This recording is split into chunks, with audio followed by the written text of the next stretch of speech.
My name is Joy, but I'll have to admit I was not very joyful when I couldn't stop talking about doggy turd every few hours. The story I'm about to tell you is written in my notebook. I don't actually remember any of these incidents, to be honest. The last thing I clearly remember, though, is being late for my math test. I was running to catch the bus. I was so late for my test. My parents would kill me if I missed it. Suddenly, a blind man on the sidewalk stuck his stick forward. I dodged it at the very last minute, and then I saw it, a doggy turd on the sidewalk. It was too late. I slipped on it, and I flew in the air. And well, that's my last real memory. Mom later told me I fell on my head and got a concussion that put me in a coma for 3 weeks. The doctors apparently told my parents they should prepare for the worst. She said Brody, my twin brother, kept telling her that I waved at him when no one was looking. He said I was a drama queen who was enjoying time off school. It's usual for Brody to be so annoying, but this time I guess his attention-seeking lies saved my life. The doctors were so confused that they didn't pull me off life support. When I woke up, I yelled, "I'm about to slip on a doggy turd!"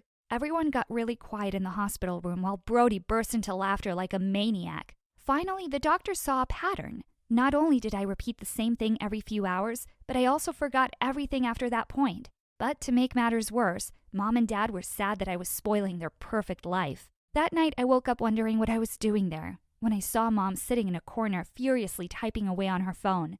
I called her 10 times, but she said, "Will you please wait, Joy? I have a huge party planned for tomorrow and I have to send the invites." How could she? I needed her the most. When I came home, my parents argued about whether I should be kept in my room or be allowed downstairs for the party.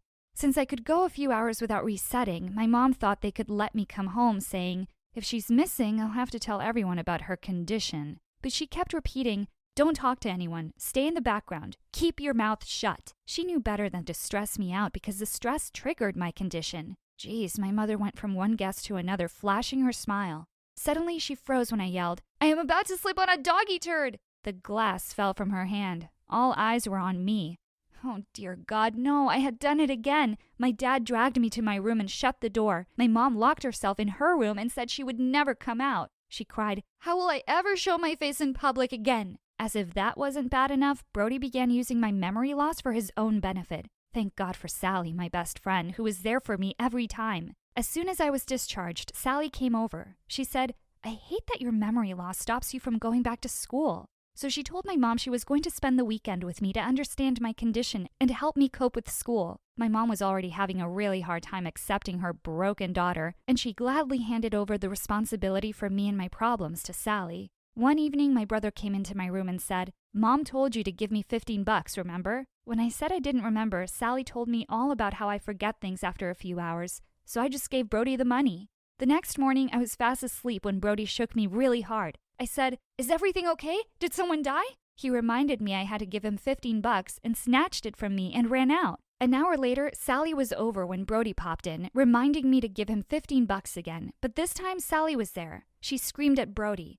"Beat it, Brody. Stop messing with Joy or I'm telling your parents." Brody just ran out of my room so fast. He was terrified of Sally because he had had a crush on her for years. A few weeks later, Sally asked Mom if she could take me to the bookstore to see how I would function in public and to buy school supplies. Mom said, "Do whatever you want. I have friends coming over tonight." We had just stepped into the store when I spotted him. This really tall boy was looking straight at me. My heart started beating so fast I felt like it would jump right out through my throat and strike him in the face. I immediately turned to Sally and said, "That boy is going to be my husband." To my surprise, Sally just ran away from me. A moment later, she returned and handed me a new notebook and a pen and said, "Write down what you feel about the boy." I was super confused, but I wrote it all down and she said, "From now on, always keep this with you." Sally filled me in on other details and said his name was Amit. From that moment on, the notebook was always with me. Sally also set an alarm on my smartwatch to remind me to write things down. Thanks to Sally, I started school soon afterwards and things seemed a lot better at first. The reason why my parents allowed me to go back was because they thought that being in familiar surroundings would help me stay normal, whatever that meant. But that obviously didn't work out. As soon as I walked into class, I saw the most handsome guy in the world. He was tall and dark, and the moment I saw him, I wanted to be his girlfriend. The very same day, he walked up to me and said, "Hope your memory alarm won't stop you from going out with me, or I'll be heartbroken." Just as I was about to say yes, I suddenly shouted, "I'm about to slip on a doggy turd!" Sally was shocked. My smartwatch alarm hadn't gone off, so what just happened? Apparently, stressful situations reset my brain quicker and unannounced. Amit made my life worth living. One day when we were in the cafeteria, Amit made a video of us hanging out together. He realized that videos helped me remember everything faster, so he got very serious about it. He ordered a cool camera and even bought a tripod and gimbal so he could document our time together. One day, he came up to me and said, "I love you, Joy Joy." And I said, "Are you making a YouTube video? Because even though you're really cute, I don't know you." He laughed his head off and kissed my cheek, which made me blush red. A week later, Amit said he wanted to take me to a movie, and Sally said it was a bad idea. He didn't care. He and I sat together holding hands, and after a few hours, I screamed about doggy turds. Everyone would laugh, but Amit wasn't embarrassed at all. Every night, I read my notebook and smiled, knowing I was falling in love with Amit. One morning, Amit gave me a long gold chain with a real USB as a pendant, which was engraved with the words, "Watch me every day." I asked, what kind of a person needs a USB around their neck? But he just smiled really cute and left. His gift was super weird, but he was super hot, so I checked the USB. It contained videos of all the fun things we did together and footage of me screaming about doggy turds at strange, awkward moments. The next day, reading my diary, I had a brilliant idea. I knew how to get back at Brody. He opened his backpack in class and his underwear fell right out. Oh, the look on his face. Sally started laughing so hard. "You need spare underwear for school? Why don't you just get diapers instead?" Brody turned red and looked like he was about to cry. Well, getting even with Brody was easy enough. It was harder dealing with how embarrassing Mom found me. A week later, Mom was hosting a brunch for all her hoity-toity friends. Before going down, she came to my room. She said, "Joy, please stay in your room for the next couple of hours. I don't want you shouting embarrassing things in front of my friends." She took my hand and wrote, "Must not go down till Mom says I can," and left. I felt really sad and curled up in my bed. I woke up and it seemed it was dark outside. My tummy was growling. I went downstairs to get myself some food when I heard Mom and Dad talking in the lounge.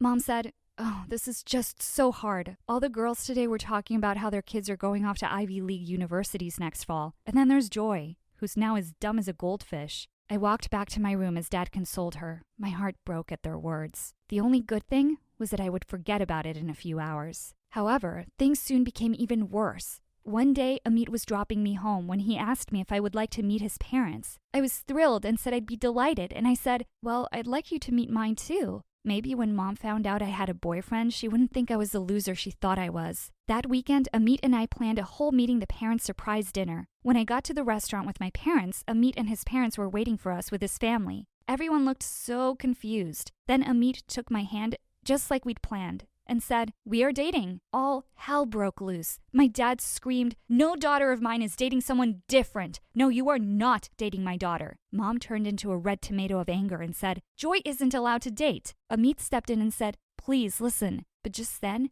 the unthinkable happened. I blurted out, "I'm about to slip on a doggy turd." That made Amit's mom stand up so quickly that her chair fell backwards. She said, "Joy is, strange." And his dad said, "I don't think our lifestyles and culture are similar. I find this girl rude and vulgar. My son can do so much better." The next day, Amit showed me a recording of it all. Amit and I were still committed to taking our relationship to the next level. But it wasn't easy. I was leaving for school the next morning when Mom and Dad ambushed me. Mom screamed, "You can't date someone like Amit. He's poor and different." And I thought that was so ignorant. But before I could say anything, Dad threatened, "If you don't break things off with Amit, I won't pay for your college education." I screamed, "Don't you get it? I can't ever go to college with my short-term memory." That just reminded them how I wasn't the perfect kid anymore. Furious, I went to school when Sally ran up to me saying, "Hey, the new principal is looking for you. We should tell him about your situation." I told her she didn't have to come with me. I said, "I think I want to try this alone, Sal." She hugged me and said she was proud of me. On my way to the office, though, someone pushed me into a dark corridor. I freaked, and that was before she said, "You cannot date Amit. I will not allow it." I was furious. I jotted down everything, but just as I was about to write the name of the girl, she snatched my notebook, my flash drive, and my watch. Then I clocked out. I don't know how long I sat there when suddenly the principal pounced upon me and yelled, "Miss Joy, in my office right now." As I followed him, my memory reset and I yelled, "I'm about to slip on a doggy turd." A few kids standing nearby laughed as he turned red. As he called my parents, I tried to explain to him that I had no idea what was happening. He simply said, "One more word, Miss Joy, and I will suspend you." Mom came in looking like a fireball. She screamed, "How embarrassing! Even Brody has never been such a difficult child." And Dad yelled, "This is all because of that stupid Indian boyfriend. I told you he was no good." Just then, Amit walked in and said, "We'll get through it, Joy Joy." My mom and Dad jumped to their feet and started yelling at the principal for allowing this sort of stuff to go on in front of him. He looked super terrified and immediately told Amit to leave. But I'd had enough too. None of this was making sense, so I walked out. The boy followed me looking super worried and said, "Joy Joy, I'll take care of you." But I yelled, "I'm about to slip on a doggy turd." When I came back to myself, I was surprised to see I was holding the hand of a very cute boy. He looked Indian. I pulled my hand away and asked him who he was. He smiled warmly and said, "Joy Joy, it's me, Amit. Don't worry, I'll help you remember. It's all here." And he looked shocked then and said, "Where's your drive, Joy? And your diary?" I pushed him aside and called him crazy and then ran away. But as I was running away, I took one last look at his beautiful face, and for a minute, my heart hurt. Who is this boy? In the corridor, I bumped into Sally and clocked out again. Seeing how confused I was, she asked me where my stuff was. I said I didn't know what she was talking about, and she dragged me around. At the principal's office, I saw Mom and Dad leaving. Mom was crying. I ran to her and asked, "What has Brody done now, Mom?" She just walked away like she didn't know me. The next thing I knew, my parents had made me drop out of school. Sally reminded me of everything. At first, I couldn't believe her, but every time she said Amit's name, my heart felt warm. I asked her where Amit was, but she said she didn't know. A few days later at our house, Sally and I were sitting with Amit while he told me everything. When the bell rang, we went to check, and suddenly Amit's family barged inside, screaming. His mom yelled, "We told you to keep that weird girl away from our son." Then, to our surprise, they threw something on the table. Amit yelled, "Where did you get these?" Then, to our surprise, his sister jumped in and said, "I took them." "You thought you'd just convince Mom and Dad to accept her? There's no way I'm letting that happen after they took away my love from me." Before Amit could say anything, Dad started to yell at me. "I'm tired of all your drama. You're turning 18 next week, aren't you? You're a waste of time anyways. Get out of here and take all this drama with you." For a minute, I thought they were kidding. But in 10 minutes, I was homeless. But I wasn't alone. Sally asked me to live with her, and Amit moved out from his house too. As soon as he got a job, he rented us an apartment. It's been 5 years and we still live in the same apartment. Neither of our parents came to our wedding. And even though I never went to college, I'm now an established artist. Without my parents pressuring me for good grades, I could let my creativity flow freely. And best of all, my paintings don't disappear with memory. And Amit has set up video cameras and televisions in my room to remind me that I am a painter every few hours. I am now updating my diary with another entry. I'm pregnant, and I'm going to tell my husband as soon as he gets home.